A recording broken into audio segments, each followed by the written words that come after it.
Welcome to Lagonia Plantation, circa 1790. I'm Eric Glatzer. Lagonia is the property that got the colonial Spanish land grant in 1790 that has become known as historic Church Hill today. In 1807, a probable Tory, a Colonel Gillum Wood, bought Don Marcos Olivares' land grant and relocated his entire Loyalist community from Maryland to what was then the disputed colony of Spanish West Florida, bringing with them their Anglican faith, making Church Hill the home to the first Episcopal church family in the Mississippi Territory, and thereby Lagonia, the cornerstone to the Episcopal Church in Mississippi. The community originally called itself the New Maryland Settlement for their former home, but by 1828 it had taken the name Church Hill for the stately Gothic Revival church on the hill in the middle of town, Christ Episcopal Church. Lagonia was built using French colonial architecture. The principal requirement for receiving a grant of land was that you had to have already built a house on the property you wanted. After all, it was about colonizing, right?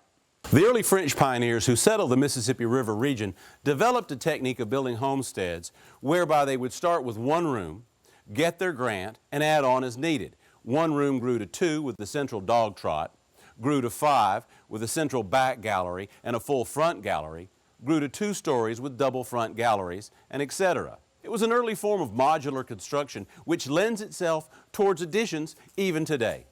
This room is probably the first part of Lagonia based on the fact that the rafters are the inverted keel of the flat-bottom riverboat that brought the foot-thick blue poplar beams this house stands on down the Mississippi River from up north. These blue poplar beams are probably why this house still stands after 225 years. In this section of exposed framing, you can see the old peg construction method. Nails were rare and expensive back then. Also, the repurposing of lumber and the hand-hewn beams where you can still see the axe marks are visible. Don Olivares' hand can be seen in the Spanish architectural influence present here in these corner support beams. In this room, the original buttermilk blue wash still exists. Originally, this house would have been this color inside and out. One of the first crops grown on plantations in what we now call Southwest Mississippi was indigo. They would crush the berries and mix it with buttermilk and use it as paint. That is, until they found out indigo was toxic to the slaves and they switched to cotton. Indigo is apparently toxic to bugs as well.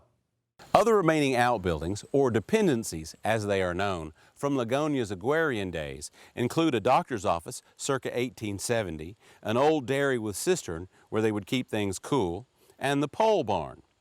Oral history around here says that the barn is older than the house.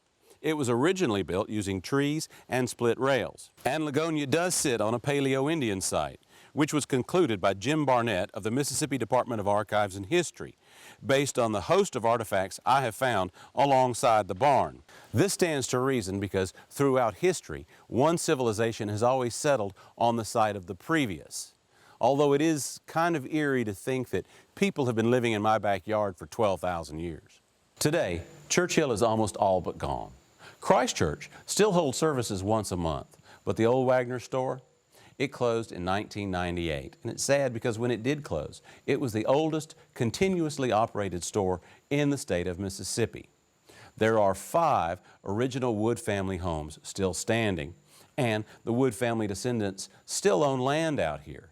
But Lagonia is the only home that's occupied year-round by living human beings.